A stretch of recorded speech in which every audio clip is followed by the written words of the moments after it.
आज का जो वीडियो होने वाला है ना, ये मैं आप लोगों को अपने एक्सपीरियंस के बेसिस पर बताने वाला हूँ। ठीक है, तो सबसे पहले तो अगर आपको सच सुनना है कि भाई प्राइवेट बैंक में, अगर आप प्राइवेट बैंक में जॉब करते हो तो क्या आप किसी भी गवर्नमेंट बैंक की या फिर सरकारी एग्ज़ाम की तैयारी के लिए आपको टाइम मिलेगा?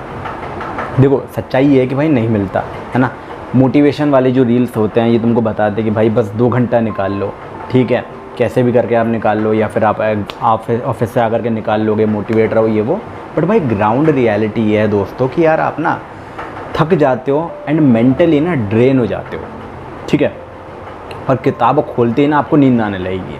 तो भाई क्वेश्चन जो है ना वो ये नहीं है कि भाई टाइम कैसे निकालें। तो भाई असली सवाल जो है वो थोड़ा सा ये है कि विदाउट टाइम आप पढ़ाई कैसे करोगे? क्योंकि यार यही जो 2-3 घंटा आपके पास होता है, इसी में ही आपको अपने दिमाग को शांत भी करना होता है। हालांकि आप भी पूरा मेरा एक्सपीरियंस लीजिए और आपको समझ में आएगा।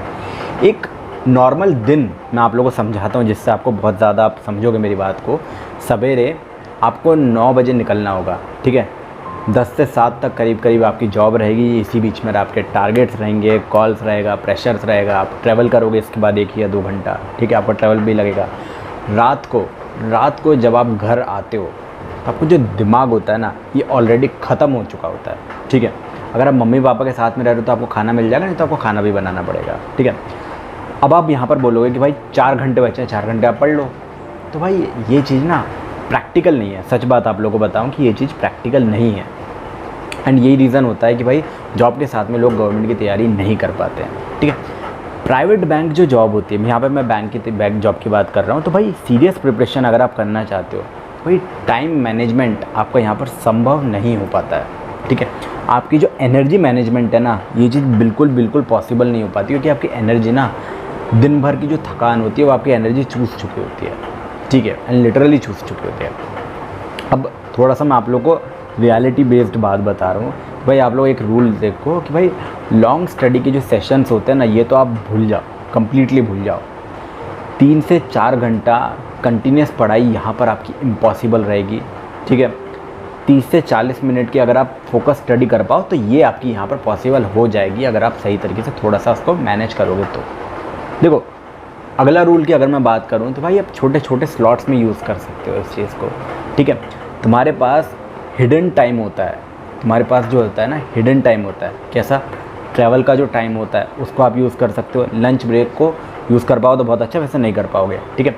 उसके बाद हो गया आपका वेटिंग का टाइम हो गया। ये छोटी छोटी चीज़ें होती है जहाँ पर आप थोड़ा सा मैनेज कर पाओगे, ठीक है। एंड ये टाइम आपको यूज़ करना पड़ेगा। उसके अलावा आपका जो ऑफिस से आने के बाद छोटे छोटे टाइम स्लॉट्स में हो गया, वहाँ पर आप यूज़ कर पाओगे। ऑलराइट, अब स्मार्टफ़ोन यूज़ करने का जो टाइम है ना वो आपको हटाना पड़ेगा, ठीक है। हर समय देखो आप किताबें नहीं उठा पाओगे। पीडीएफ्स हो गए, आपके जो शॉर्ट नोट्स हो गए, मोबाइल में जो छोटे छोटे क्विज़ हो गए, इनको आप कहीं पर भी यूज़ कर सकते हो। आप ट्रैवल के टाइम को भी इनको यूज़ कर सकते हो। अगर आप जैसे मेट्रो या बस में जाते हो तो आप कर पाओगे, ठीक है। आपके जो करंट अफेयर्स हो गए, ठीक है, इन सारी चीज़ों को आप ब्रेक में कर पाओगे, है ना। एमसीक्यू हो गए, ये सारी चीज़ें कर लोगे। उसके बाद जो रिवीजन वाला पार्ट हो गया, ये वाले काम भी आप कर पाओगे पीडीएफ के थ्रू, लेकिन ये आप पीडीएफ के थ्रू ही कर पाओगे। ये चीज़ आप लोग थोड़ा सा ध्यान रखना, है ना। अब क्या पढ़ना है, कैसे पढ़ना है, ये आपको थोड़ा सा मैनेज यहाँ पर करना पड़ेगा। सबसे बड़ी गलती जो हो जाती है कि भाई सब कुछ पढ़ने की कोशिश हो जाती है। तो भाई सब कुछ आप जॉब के साथ में नहीं पढ़ पाओगे। इंस्टेड आपको क्या करना है कि जो वीक टॉपिक्स होते हैं उनको आप आइडेंटिफाई कर सकते हो, ठीक है, एंड वीक टॉपिक्स पर आप अटैक कर सकते हो, ठीक है। 80-20 जो रूल हो गया उसको अप्लाई कर सकते हो, है ना। जैसे कि 20% जो टॉपिक्स हो गए वो 80% रिजल्ट लेकर के आते हैं, 80% मार्क्स लेकर के आते हैं, तो उनको आप ज़्यादा अच्छे से थोड़ा सा मेहनत करके आप कर लोगे, ठीक है। बट बात यही आती है कि आप टाइम को कैसे मैनेज करोगे। टाइम को कैसे मैनेज करोगे? मॉर्निंग का टाइम हुआ, अगर आपको पॉसिबल हो तो 20 से 30 मिनट जो है आप रिवीजन इस टाइम को यूज़ कर सकते हो। ट्रैवल के टाइम में आप करंट अफेयर्स अपने पढ़ सकते हो, ठीक है, एंड इसको ऑडियो के थ्रू करो तो आपको ज़्यादा अच्छा कर पाओगे, ठीक है। लंच ब्रेक हो गया, इसमें 10 से 15 मिनट आप एमसीक्यू कर सकते हो, एंड इसको ऑडियो के थ्रू ही करना है। ज़्यादा मोबाइल चलाओगे तो बैंक में आप लोगों को बोलने लगता है, ठीक है। 30 से 45 मिनट आप मिनिमम फोकस्ड करके स्टडी कर पाओगे यहाँ पर, ठीक है। ज़्यादा यही रियलिस्टिक चीज़ है। इसको आप ज़्यादा अगर आप सोचोगे ना कि भाई मैं तो ये कर डालूंगा वो कर डालूंगा, तो आपको सच बात बताऊं कि नहीं हो पाएगा। ठीक है, डेली 6 से 8 घंटा का टारगेट अगर आप लोगे तो वो चीज़ नहीं आपकी फुलफिल हो पाएगी। हर सब्जेक्ट एक दिन आप लोग नहीं पढ़ पाओगे। ठीक है, सोशल मीडिया का टाइम तो आप लोग भूल ही जाओ।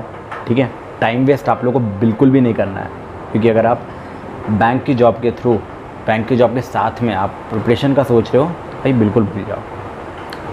कुछ चीज़ें हो गई जो आपको करना चाहिए, जैसे कंसिस्टेंसी हो गई, है ना। ये मोटिवेशन काम नहीं करेगा आपका, कंसिस्टेंसी काम करेगी। डेली आपको छोटे छोटे टारगेट्स ले लो, उनको आप करो। ठीक है, रिवीजन को साथ में लेकर के चलो, कि यहाँ पर आपका रिवीजन मेन हथियार बनने वाला है। ठीक है, इसके अलावा हो गए जैसे कि भाई तुम ना स्लो चलोगे लेकिन स्टेबल रास्ते पर चलोगे, तो आपको स्टेबल रास्ते पर आपको चलना पड़ेगा। ठीक है, फुल टाइम एस्पिरेंट से आप कंपेयर नहीं कर पाओगे अपने आप को, क्योंकि वो भाई 12-12 घंटे भी दे सकता है, तुम नहीं दे पाओगे। ठीक है, आपका गेम थोड़ा सा अलग चलने वाला है उन लोगों से, और ये सच्चाई है।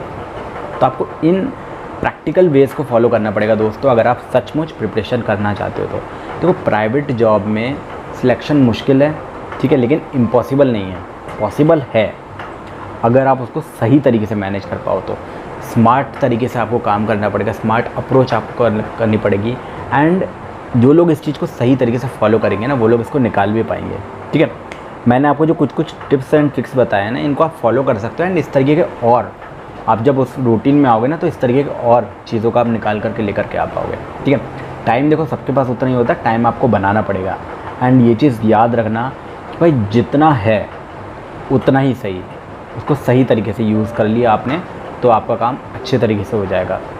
आपका जो सिलेक्शन है वो पॉसिबल हो जाएगा, आपका सिलेक्शन संभव हो जाएगा अगर आप उसको थोड़ा सा प्रॉपर यूज़ कर पाओगे तो, है ना। एंड मैं आपको दोस्तों एक सच बात बताऊं तो जैसे जैसे आप इस रूटीन में आओगे ना, आप लोग और ऐसे तरीके खुद से बनाते जाओगे, खुद से ऐसे तरीके और निकालते जाओगे कि जब आप पढ़ाई का यूज़ कर पाओगे। जैसे कि हो गया, आप खाना अगर आप बनाते हो तो खाना बनाते बनाते आप ऑडियो में किसी लेक्चर को चला सकते हो, है कि नहीं। आपके जो करंट अफेयर्स हो गए, इनको आप ऑडियो में चला सकते हो, है कि नहीं। तो इस तरीके की छोटी छोटी जो चीज़ है जहाँ से आप अपना टाइम बचाओगे ना, तो ये तरीके आपके दोस्तों काम आएंगे कि भाई आप अपनी पढ़ाई को किस प्रकार से कर पाओ। हालांकि मैं आपको फिर से कहूँगा कि भाई बेस्ट तरीका तो यही होता है, अगर आप फाइनेंशियली इतने कैपेबल हो तो भाई बेस्ट तरीका तो यही है कि भाई आप अपनी पढ़ाई जो है ना अलग से करो। ठीक है, जॉब के साथ में करने का मतलब ये भ्रम मत पालो। और मैं आपको एक चीज़ बताऊं कि भाई अगर आपकी पढ़ाई नहीं हो रही है ना, तो अपने आप को धोखे में मत रखो कि भाई मैं तो पढ़ाई हो रही है, धीरे धीरे करूँगा, ये करूँगा, वो करूँगा। भाई अगर नहीं हो रही है तो एक्सेप्ट करो कि हाँ पढ़ाई नहीं हो पा रही है। ऑलराइट दोस्तों, आज की वीडियो में इतना ही। अपन मिलेंगे अपने अगले वीडियो में। आपके मन में कोई भी सवाल आता है आप मुझे कमेंट कर सकते हो। ये जो चैनल है दोस्तों, ये आपकी पूरी जर्नी में आपके बहुत काम आएगा। अपन मिलेंगे अपने अगले वीडियो में, तब तक के लिए बाय बाय।